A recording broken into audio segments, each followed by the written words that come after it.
There was one thing I noticed you mentioned on a broadcast, and that was that the Treasury has some sort of report which is blaming wages for the reason for inflation.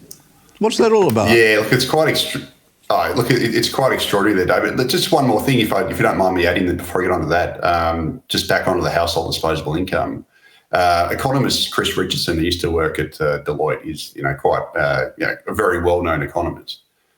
He actually projected that Australia's real per capita household disposable income by 2026 will only recover to just above 2015 levels.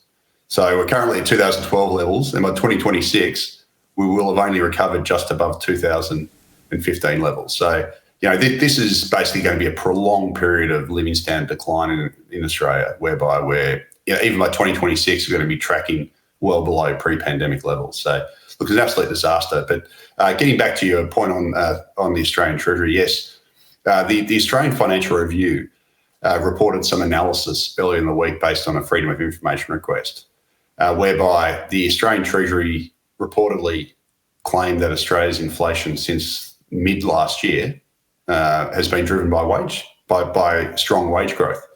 Now, anyone who's watching this who's an income earner probably is rolling their eyes at this or wondering how that's possible, because the latest wage price index was released a few weeks ago up to the December quarter by the Australian Bureau of Statistics. And that's Australia's official measure of wage growth. And what that showed is that wages only grew by 0.1% more than the headline CPI inflation number. And it was actually exactly the same as what underlying inflation was last calendar year. So what underlying inflation is just the headline CPI inflation adjusted for volatile items.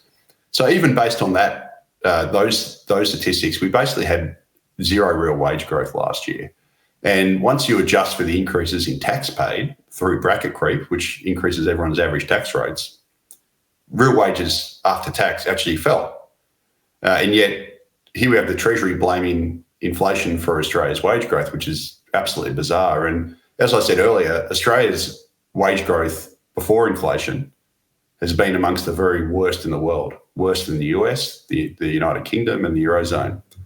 And it's also worth pointing out that Australia's real wages, once you adjust for inflation, are currently tracking at around 2010 levels after falling, basically nearly 7% from their peak. So for the Treasury to then say that our inflation has been caused by wages which are back down to 2010 levels is absolutely bizarre. And one final point, Dave, before I close this out, the Australian Bureau of Statistics released their cost of living index recently. And what that measures is basically, it's more advanced than the CPI inflation. It basically measures the cost of living for various segments of society.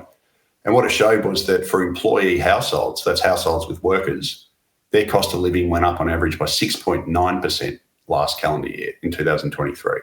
So Australia's official wage growth of 4.2% was a lot less than employee households' cost of living that went up by 6.9%. So, the bottom line here, David, is that it's absolutely ridiculous for the Australian Treasury to claim that wages are driving inflation. It's clearly not the case. Workers have gone backwards at an alarming rate, and that's been reflected in not just their real wage growth, real wages collapsing to 2010 levels, but also what we mentioned before, the ad break, with Australia's real per capita household disposable income collapsing, amongst the worst in the world. Well, collapsing by the worst rate in the world last year.